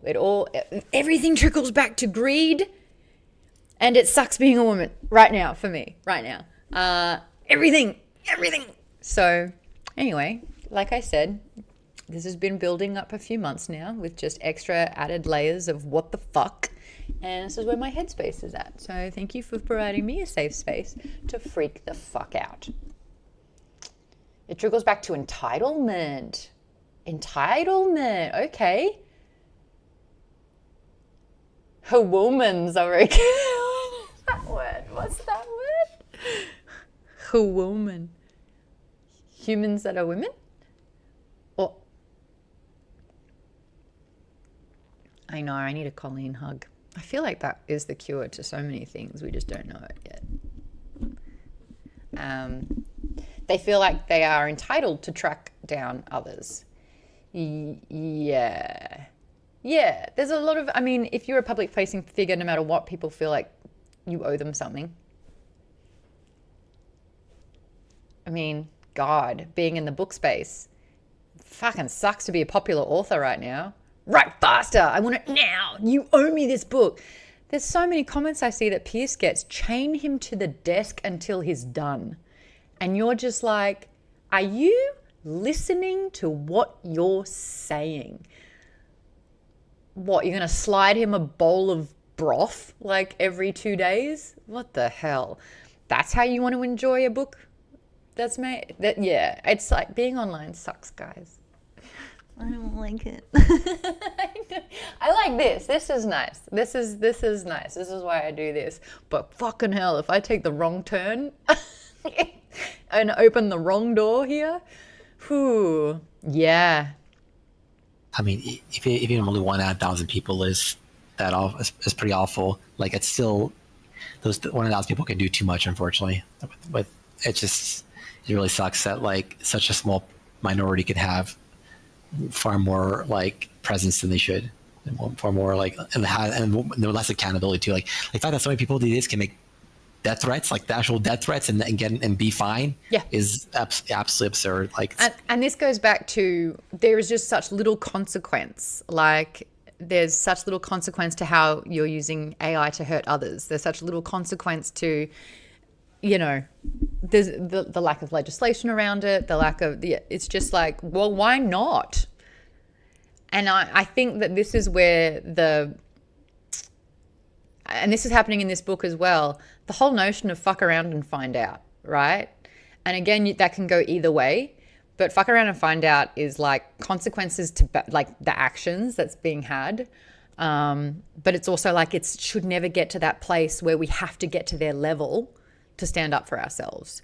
And this is a huge part of this book here, where it's like them physically like being disgusted by the actions that they're taking, but it's that or die, you know, it's that or be eradicated. And it's like, we're getting to the point where it's like, how far is too far? And it's in this book, and it's happening a lot because there's very little boundaries, there's very little consequence, so it just keeps getting worse and worse and further. Hi Headpiece 747, thanks for the follow. I'm not sure that this is an enjoyable conversation that we're having. It's a real one, but this is not a fuzzy fun time. I'm trying to get out of it, but every time we talk about it, it's like, so AI, huh? We're fucked. So war, huh? We're fucked. Like, Christ. Sorry, I don't know if you saw, but Alicia posted a bunch of stuff on YouTube. About the band. I did try to say that, and then we got sidetracked again. Alicia says, I absolutely loved the band performance. It was a great way to contrast what makes us humans in a very, very tech-heavy story. Agree. And they were trying to fight sort of anger with anger and disgust with disgust and, like, you know, all that sort of stuff. But it's like what really, really worked was them humanizing themselves and being real people. Yeah. I think with the celebrity side of it, it's like we forget that they're people. I know when I call out behavior online, that more often than not, they're like, I didn't even think you would see it. And I'm like, well, I fucking did, and now I don't like you. Was it worth it? You know, you got my attention, which is what you wanted, but then you never thought it would happen. so yeah, I think humanizing people and humanizing us as people is very, very important. We spoke about last week how, war can only exist when you dehumanize your enemy. So the reverse of that is to humanize each other and ourselves. KP Dub says, look, this is a good part of books and storytelling. It gets people thinking and discussing relevant topics. Yes. Occult says, I did enjoy the Chekhov gun to set up the band performance.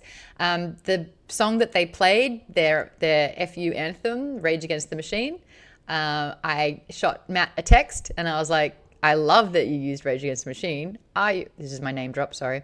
Are you aware that I played Dungeons & Dragons with Tom Morello? I will let Tom... Do you guys know this? You guys know. You told us. Yeah. It's like my favorite fucking thing ever. I love it. It's like... can die happy. Tell Tom I say bye. Like, yeah. But I was like, I should find out if Tom Morello has ever even heard of Dungeon Crawler Carl, but like, just let him know that his song, that name has already been dropped. Oh, I wouldn't have lasted 3 seconds of having that information without screaming it to everyone I've ever met. It's the best flex ever. Yeah, but I'm going to let Tom Morello know somehow during the gaming that Rage Against the Machine got a mention in the book and see if he even knows it. But Matt told me that song was one of the songs that his band would cover. And I was like, of course it is. There's so many beats in this that are actually more, having toured with Matt now, like really understanding him as a person and hearing some of the stories about his life. It's like, I'm reading these things. I'm like, man, that's Matt. I was like, the band thing, absolutely. His life, his experience. Matt is Oliver. Yes and no. The band part was really important. He doesn't play the drums though. He's a bassist. Matt did play guitar at the end of every single show that we did. And he is good. Well, he knew the chords, which was great. Yeah, I liked those moments. Also, Matt's getting, was it yesterday? His whole sleeve tattooed. So I've got to check in to see that. And we've got Matt for a Q&A. It's going to be pre-recorded though, but I will have the full episode out for you guys. And I might post the link to the members first to watch it down first if you'd like. And then we slice it up and put the clips out on social media. So we'll have a question doc for Matt if you guys wanted to ask any specific Operation Bounce House questions or Book 8 questions. We are going to be talking about the tour that we're going on. If you guys don't know, it's sold out, so it doesn't matter anyway. But there are 8 tour stops around the US that I'll be joining Matt on to do Q&As. So I'm going to need a lot of questions. Hit me with them, guys. Hit me with them. Do we have a Matt chat in the Discord? If you get any questions, shoot them my way. Brag if I got you tickets. Yes, KP, and maybe James. And LA's not a stop, so sorry, Vaden. Yeah. Lisa. Oh. Lisa's going to be, I'm going to meet Lisa too. Oh, Avery? Yep, we're going to get Avery there. I think they moved the venue as well to a hotel. Yay! Hey, Vaden, Tucson's Yes, only Steve-O, like, what, Florida. 8 hours away from LA? Orlando. There is no real West Coast stop, I know. Yeah. I mean, that's And a apparently they've Tucson is never the gone to closest. Canada. So, and that's an internal thing. That's not Matt's fault. I have so many questions, but first question, how dare you, says Toaster Poster. For what? What do I do now? Seattle? Yeah, there's a Seattle stop. Oh yeah, Jeff might be joining the Nashville one. There's Nashville?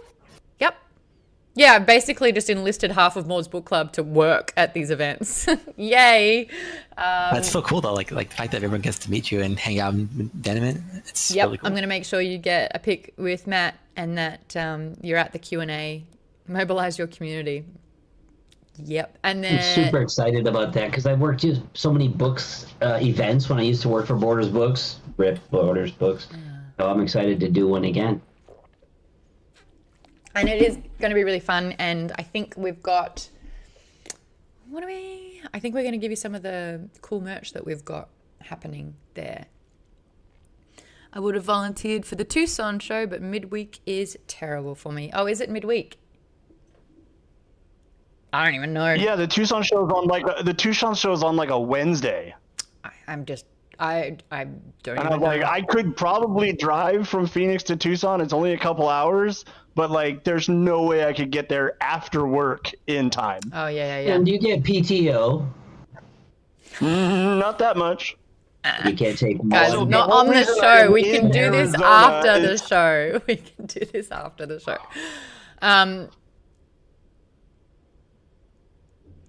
What did you think about the epic, just the massive villain monologue at the end from Elon Musk? Sorry, Eli Opal.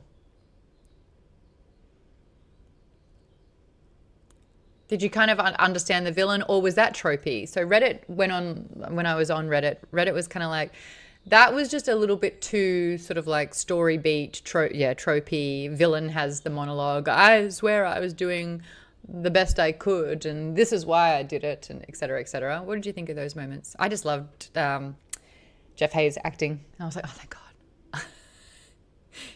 Yes. I did. Well, Oh, sorry, Vaden, did you? No, Vaden, go. yeah, Vaden, go. Yeah. Okay. So yeah, I was saying like it did like help like recontextualize his actions a bit. Like obviously he's still evil, and there's nothing done about that, and like he still was a terrible person in general. But like it does give people an understanding of why they're so afraid of Roger. Like, and it's understandable that they came. They're there for the AI, which partially AI, but also they said the real estate. That's the obviously more evil part. They're like, oh, we're just gonna kill all of you because we want some real estate. That's but That's pretty on the nose for today as well. Yeah, it is. Unfortunately, the genocide. I don't know. I might be kind of the whole like everything falls back in genocide. Yeah, there's a lot of genocides in human history, but there's a lot more to human history than genocides. I don't know. but it always shows up.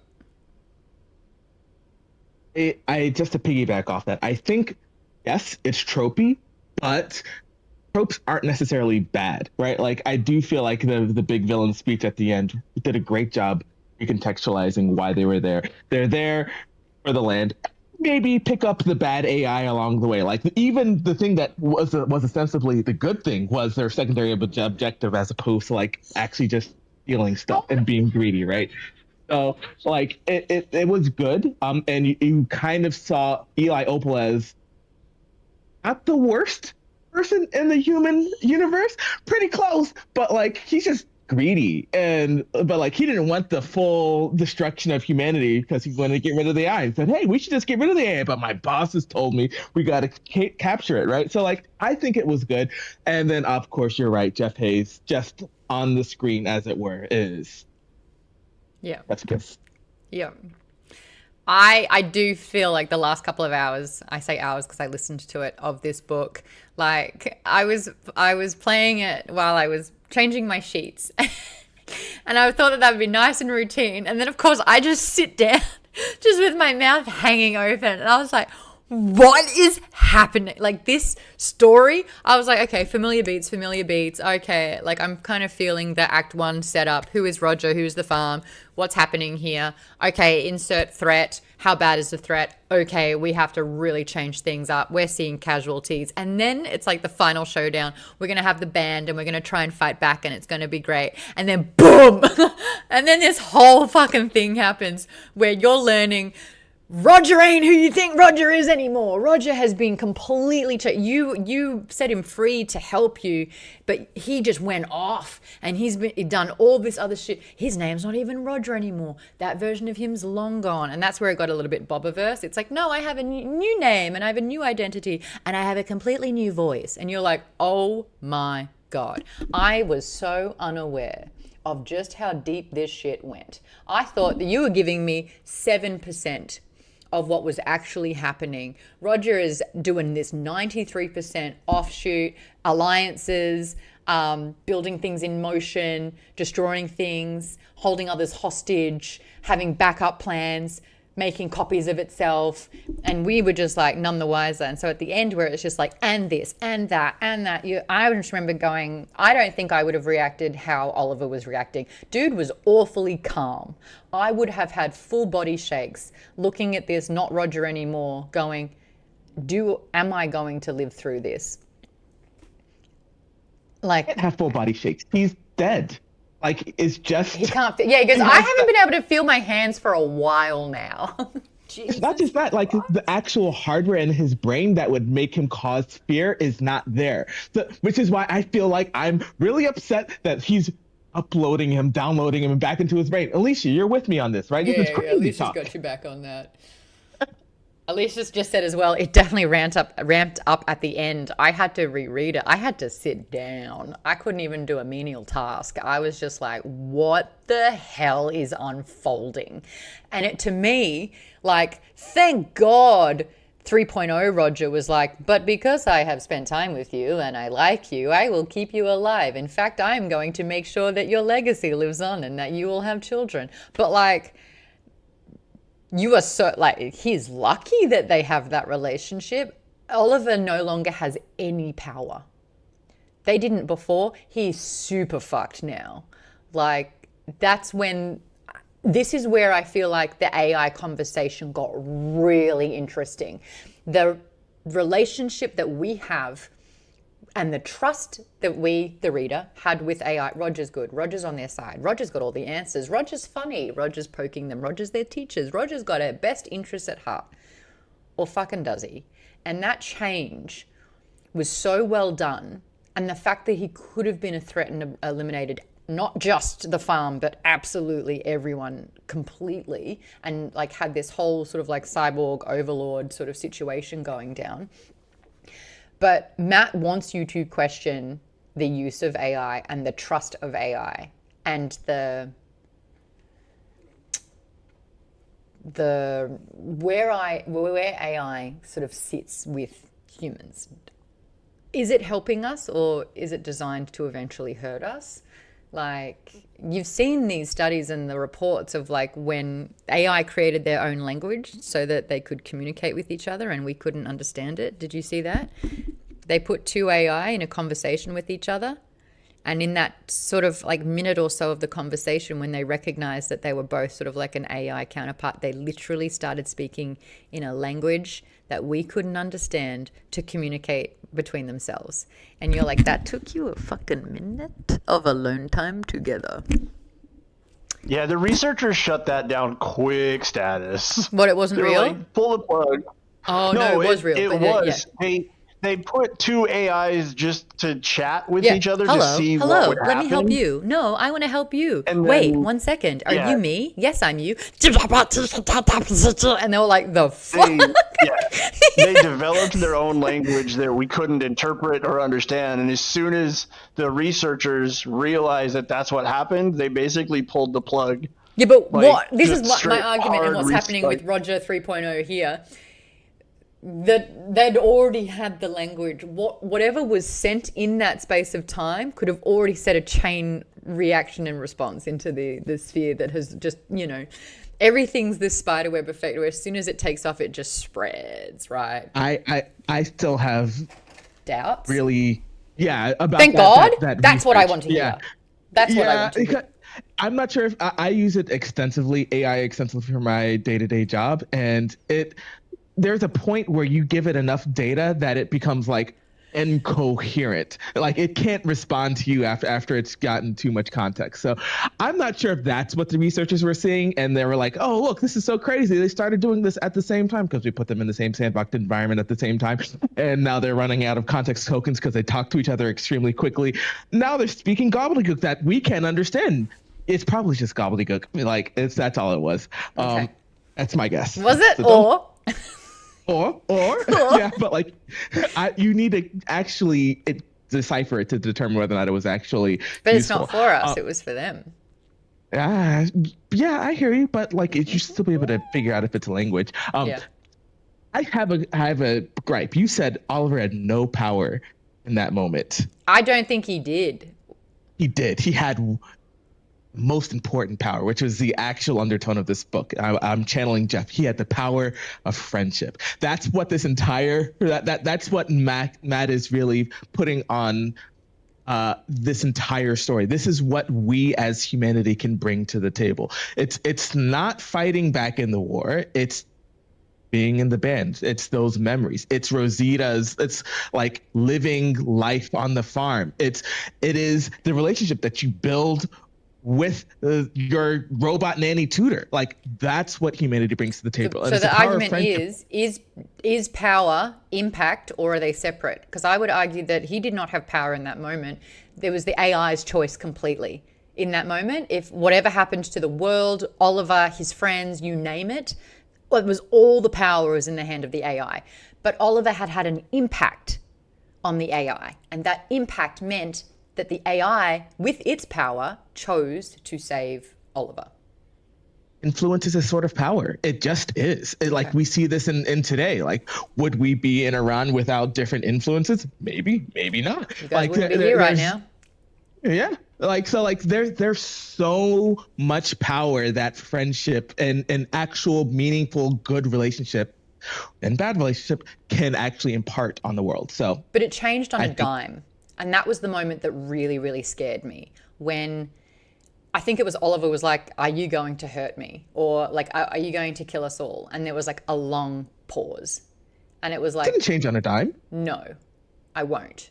I was programmed to initially roll out that strategy or like that plan, but we're no longer going to do that. And so the feedback that was on Reddit was kind of like, it felt like they had an agenda and it was changed. Who's to say it won't change back or change again? Which is what happens with our day-to-day interaction with humans. Like we don't. Yeah, but when I don't like someone, I'm not going to end the human race. That's true. That's very true. So I'm going to like, go back what and play happens- Oblivion on my Xbox. But like, all right. So, and I think that there's really interesting media around this. We see Invincible, we see The Boys or whatever. Like, what happens when Superman's bad? Yeah. Right? Like, what happens when when whoever has a lot of power is having a bad day? And so, but that we experience that already in the world. When I say that, I'm saying we humans inflict power against powerless people all the time because we are having a bad day. Oh, there's files that are coming out and I need to throw a distraction hissy fit somewhere, right? Like this is a real question that we need to contend with today. How do you act when all the cards are down and you're not at your best? Yeah. In More Do We Trust says, what if you use your telepathic powers? And I know that there's like an ongoing joke in here that I like really want to have mind manipulation powers. Do you understand me and the reasoning behind that more today than you ever have? Does it make a little bit more sense why me as a woman feeling so powerless in so many situations where I'm often sort of violated in different particular ways online would love to have the power of manipulation and like, you know, stopping someone from doing something? Yeah. You kind of get where it stems from a little bit more now.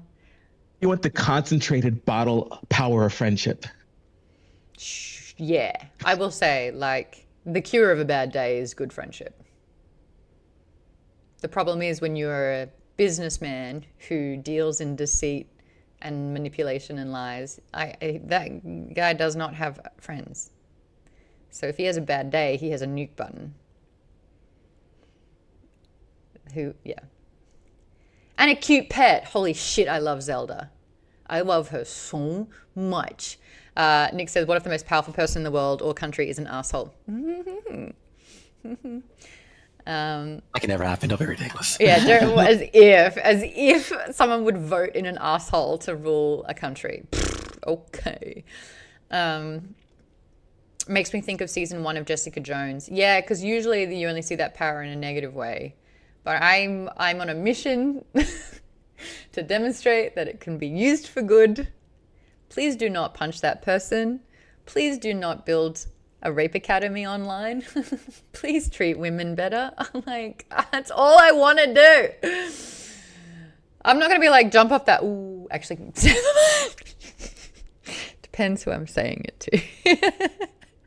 But like, as a whole, I do want to make this place better. And I don't think that the people who have free will are making some pretty bad decisions right now. So, Would you like to kill some people like Roger? Let's just say, look, he scared the living shit out of me, but there were times where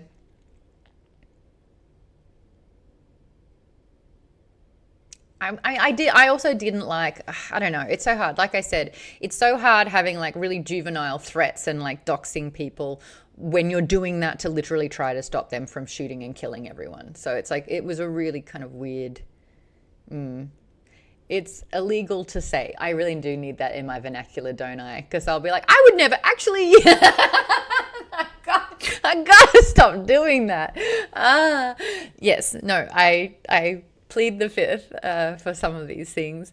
Occult still says, I like the idea of lawful good, wear tigers or wear bears, where you black out during a full moon and you wake up having built an orphanage or something. That's so cute. That's the kind of wholesome shit I'm talking about. Uh-oh, full moon. I raised so much money for charity. That's fun. Like, oh, where did all the bad people go? Exactly. Wear bears. Choose the bear.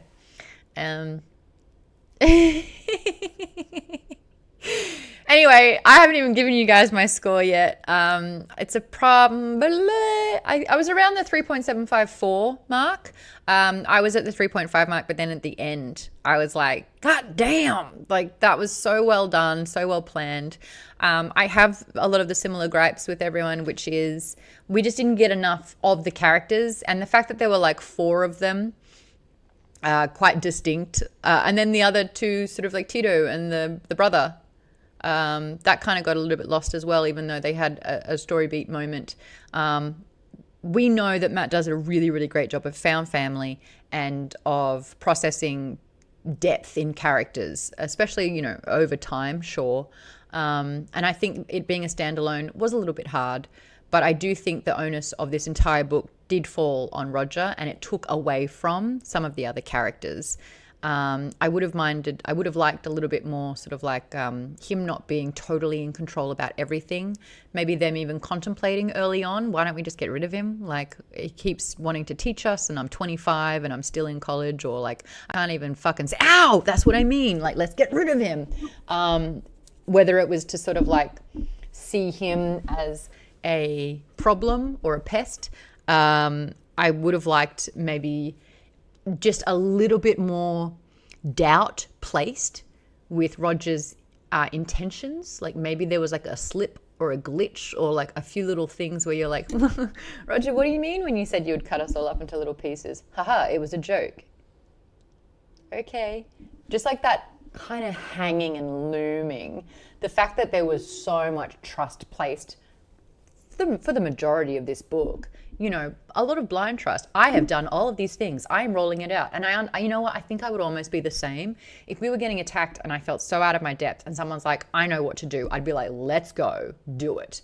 No one was really questioning him though. Yeah.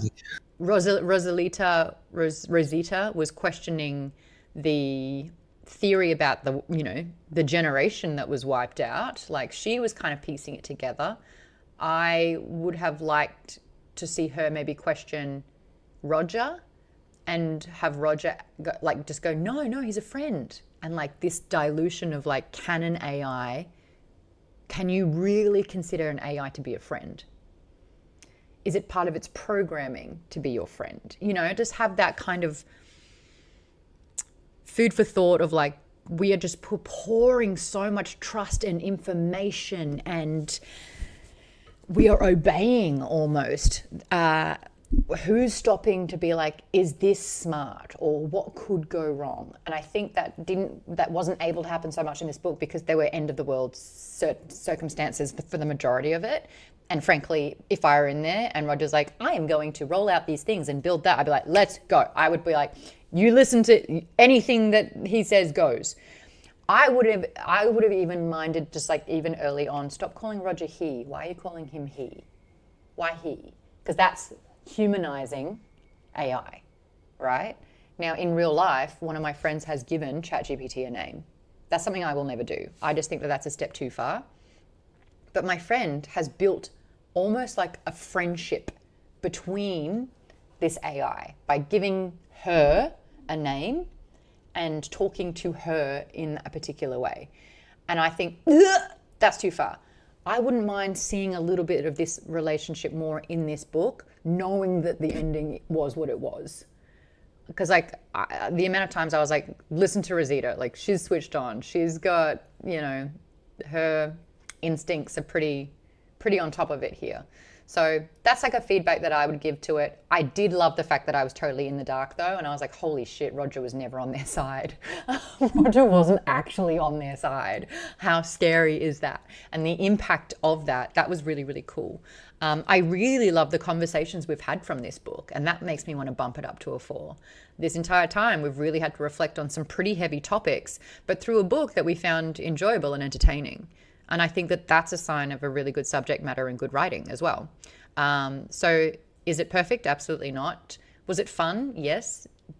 Would I recommend the audiobook? No. And I actually might do a video on that. Books that are better off read, because I think listening to them has hurt the book a little bit. But at the same time, like, fuck, if I ever narrate an audiobook and I'm minding my business on TikTok and someone's like, do not listen to the book that Maude Garrett narrated because it was shit, I'd cry into the pillow that night. So I always try to avoid those sorts of negative videos. But anyway, so rating system, if the story isn't the best, but it provokes deep thought, does that make it better? I think so. I think because that's you're not looking at writing, you're looking at sort of like impact, right? And impact, as we've just discussed, is power. I've gone back and like, even though I haven't loved it, I have gone back and like, if I gave a book a 3.75 and I was like, it was fine, it was nearly there, da da da da. Anyway, I'm done. I'll go back 2 days later and be like, fuck, I'm still thinking about this book. It's a 4. Or it's a 4.25. It's got me. This book has me in a chokehold. I have moved on, but I am thinking about these characters, or I'm thinking about this thing still. And unless it's like I'm thinking about how angry I am, like Alchemized.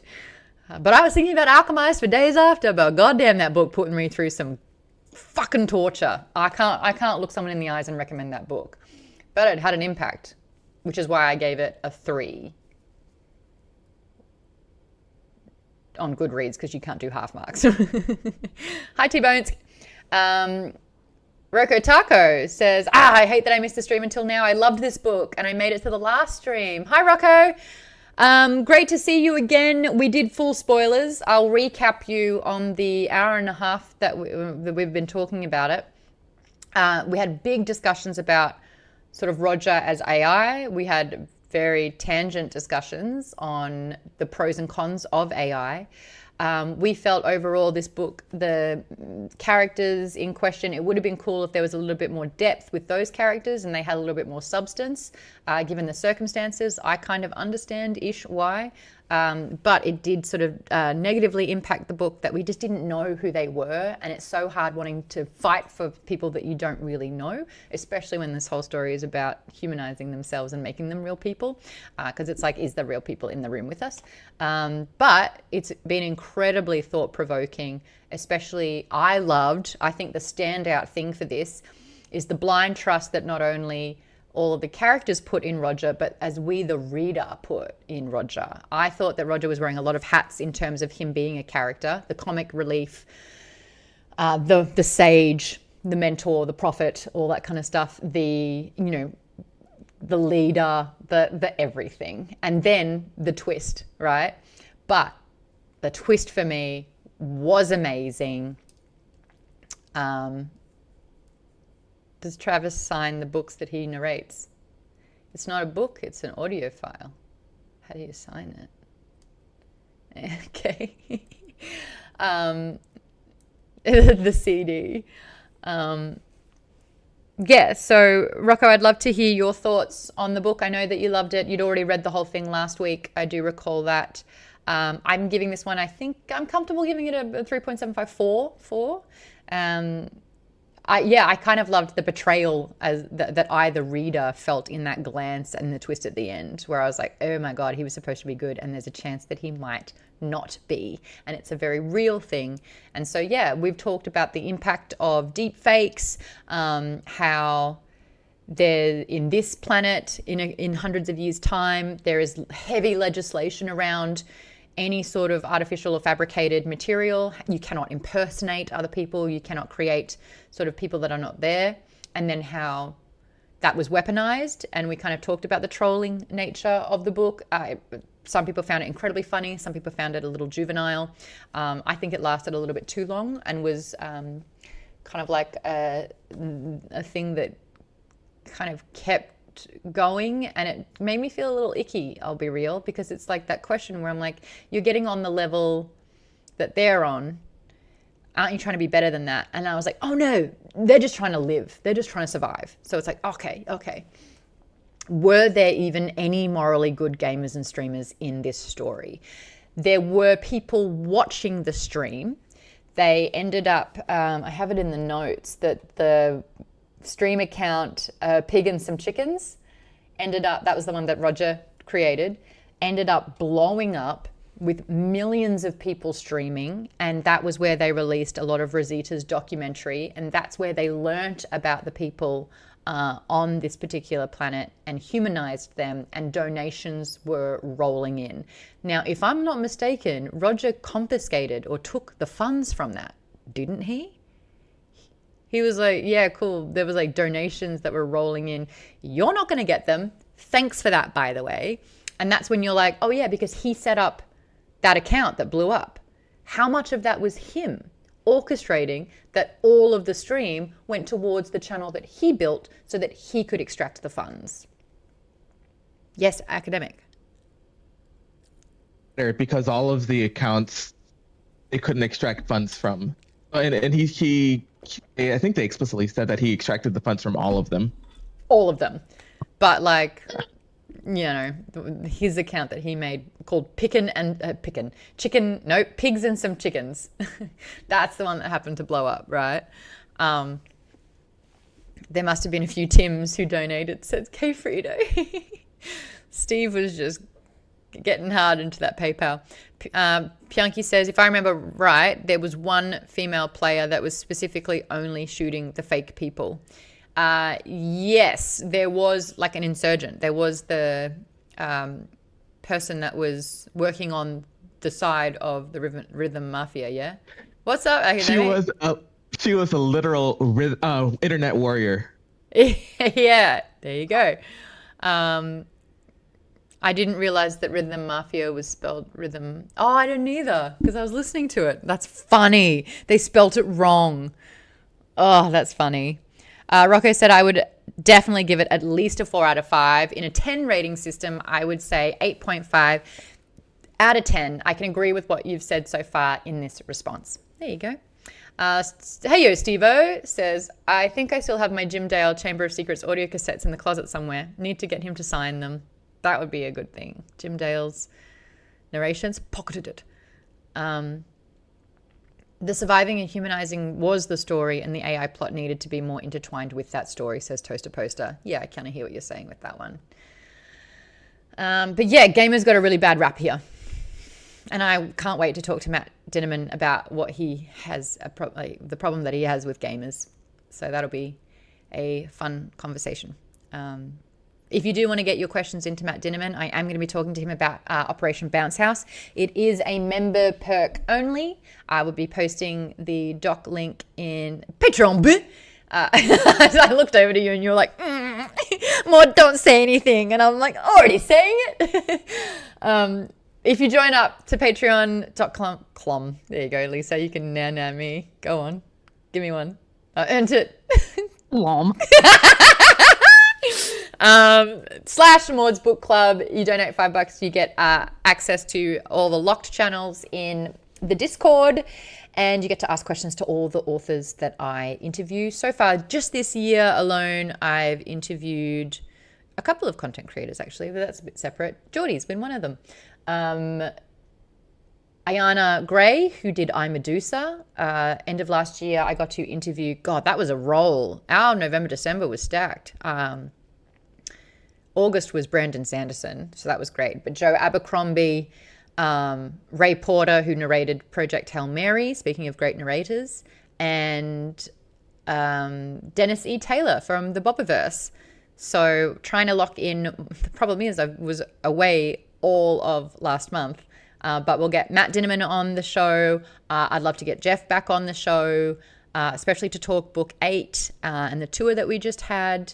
We've got upcoming books, so I'll try to get more authors. I really want to get Tomi Adeyemi. We covered Tomi's book in February, which was so much fun. We've got the next 3 months, I believe, somewhat locked in, so I'll get those graphics out on social media. What is the next book club date, says K. Frito? Great question. It's in 2 weeks' time.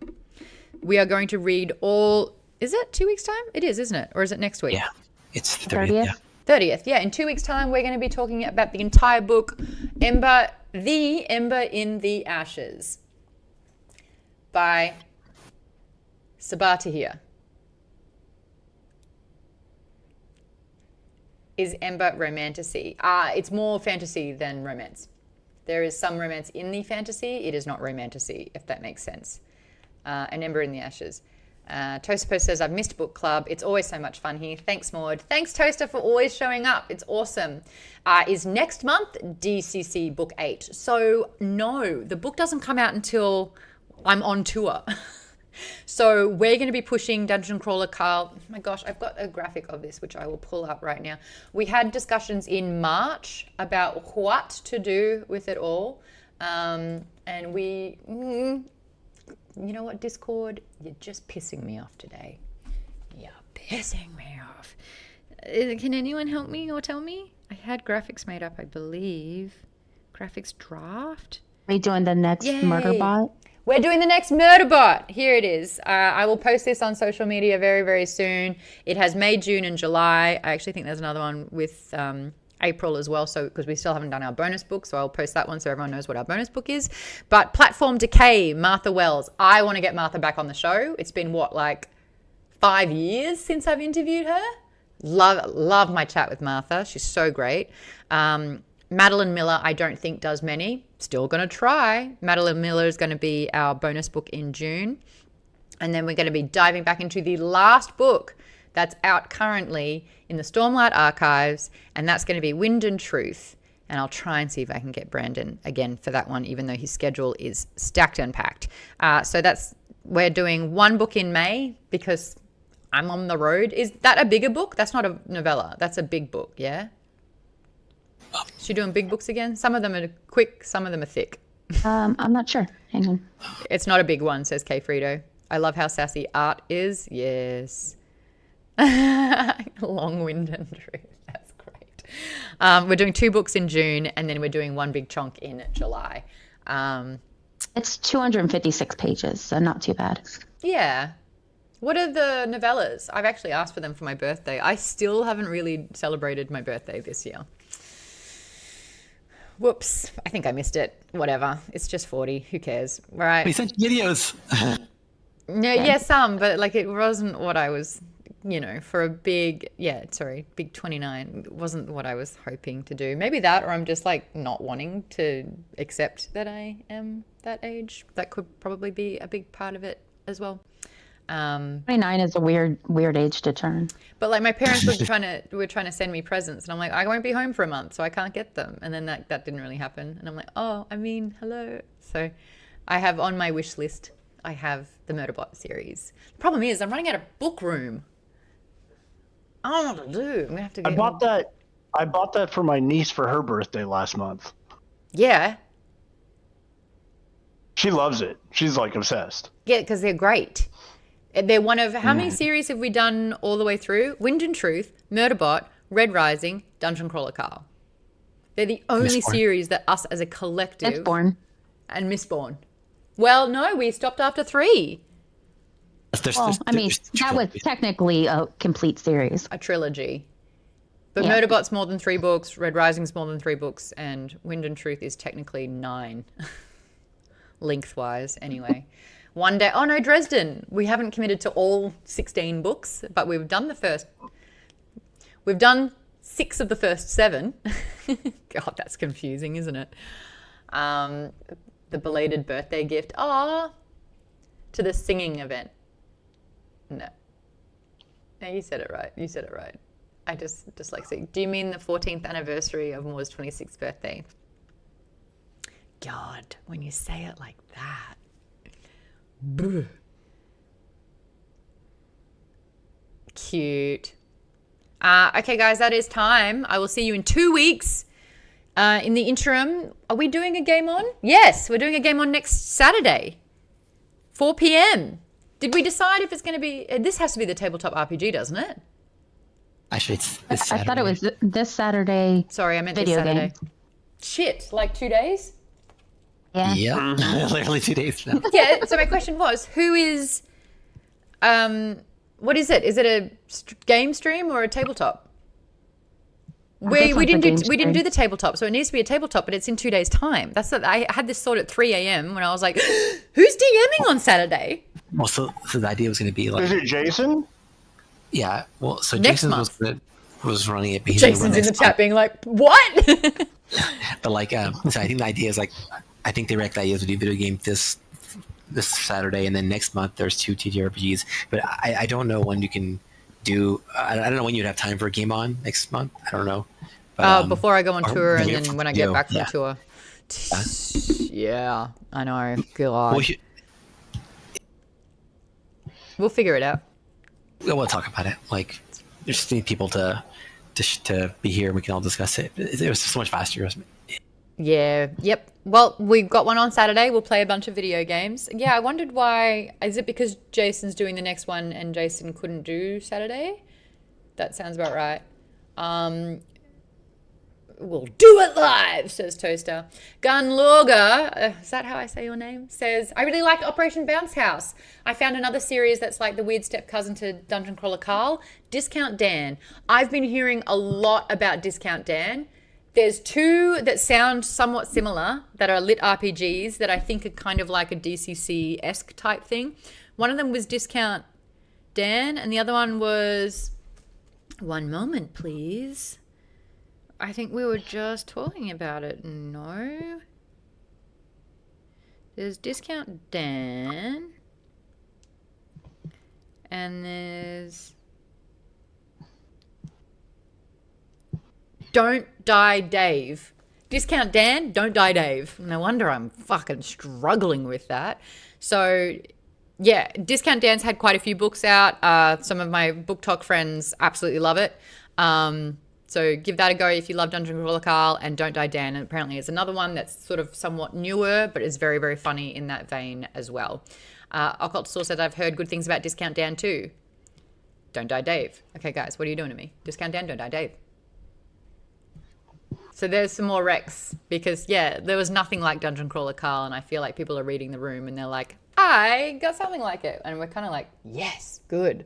Let's go. We've only got like two more books after this one, and it's technically a part 1 and part 2, so it's not even like 2 next levels one after the other. This is one big... We don't know how many levels are going to be in it, but it's a part 1 and a part 2, and that's what Matt has been saying, not only on the tour that I've done, but in another, because he keeps doing book stops, in another one that he just said recently. All right, on that note, I get to raid because technically there's a Twitch thing. So let me do that. YouTube, thanks for showing up. Appreciate you guys. Who should we raid into? Oh, Lisa, that's easy. Go say hi to Lisa for me. She streams under the, and I really suck with this because it's backwards, Wisa Lallen. Did I get it right? Yay, I got it right. He said we'll see all 18 floors. Yeah, but okay. Yes. You know too much, don't you?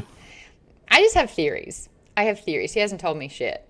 I do know that in the character that there's a character in this next book that was purposely designed to piss me off.